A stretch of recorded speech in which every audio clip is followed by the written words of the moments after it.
breaking news. The Senate Intelligence Committee is prepared to use subpoenas to get records from 3 former Trump advisors. One ex-Trump campaign aide says if the panel wants details of his Russia contacts, it will have to ask Barack Obama, claiming the former president spied on him.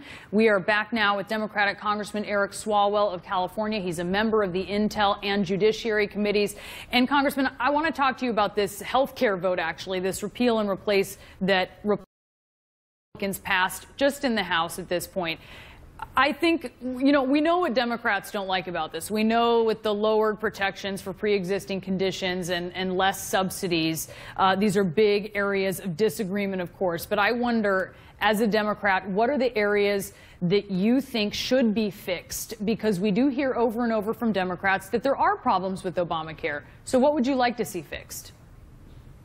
There are areas in the country, Brianna, where there's only one provider. And so I think making sure that there's, more competition in those markets and, putting back into place the risk corridors that allowed that, that's one fix. Doing what we can to bring down the cost of prescription drugs is something else I think in a bipartisan way we can work together. And also the public option that was included in the House bill, but the Senate took that out when the Affordable Care Act debate was taking place. But this is a fight for people to be free from sickness and free from poverty, and it's not over. And we're not counting on Senate Republicans to fix this. We're counting on the American people to be heard. Why aren't Democrats pushing that? I mean, you have some pretty cohesive ideas there. I know that you share with other people in your party. Why are they not putting that out there as their argument?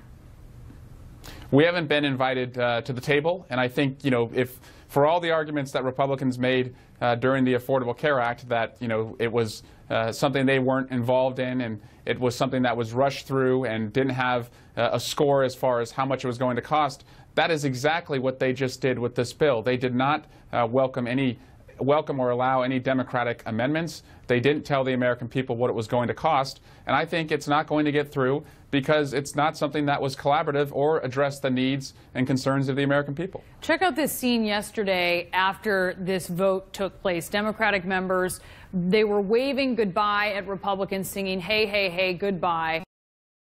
This is the moment.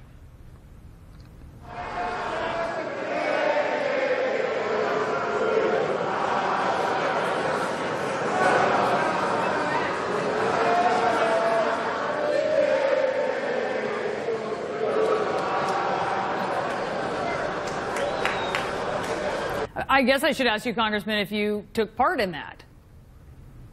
No one wants to hear me sing, Brianna, but what I was looking at was a text message that a mother in my district had sent me, which said that she had 2 children with pre-existing conditions, and she was very afraid about what this bill would bring. There were a lot of emotions on the floor, but I was sick, but not nearly as sick as the 24 million people who are going to lose coverage, and I think that's a shame. And I heard a lot of people shouting shame as well, and I know 750,000 of my constituents probably would have. You're saying you weren't singing, though. Is that what you said? No. Okay, you weren't singing. Okay, but you heard that. Is it appropriate? I think that I have a lot of constituents who would have liked to have waved and sung goodbye to the Republicans that just took away health care to 24 million people or raised the costs or took away the protections for pre-existing conditions. But, the voices that are going to be heard now are not those on the floor singing. It's going to be our constituents who are going to, hold accountable the members of Congress who voted to do that yesterday. This isn't, though, what the House passed. We don't expect a lot of that to be what would be in a final bill, assuming there is one. The Senate has made it really clear they are unhappy with this. They want to start from scratch. What could they do that changes, big changes, that would make you perhaps support them? One baseline that I think President Obama and the House and Senate Democrats should always get credit for is protecting people with pre-existing conditions, not putting that uncertainty across the country. I also believe that making sure that young people can stay on their coverage up until the point that they're 26. Under this bill, if your coverage lapses as a young person, you could be charged up to 30% more for a lapse in coverage. And right now, millennials across America are finding it very hard to have long-term jobs. They're changing jobs often, and they would pay an age penalty for changing jobs, just as seniors would also pay an age penalty for a lapse in coverage between 50 and Medicare eligibility age. All right, Congressman Eric Swalwell, thank you so much. We do appreciate your time today.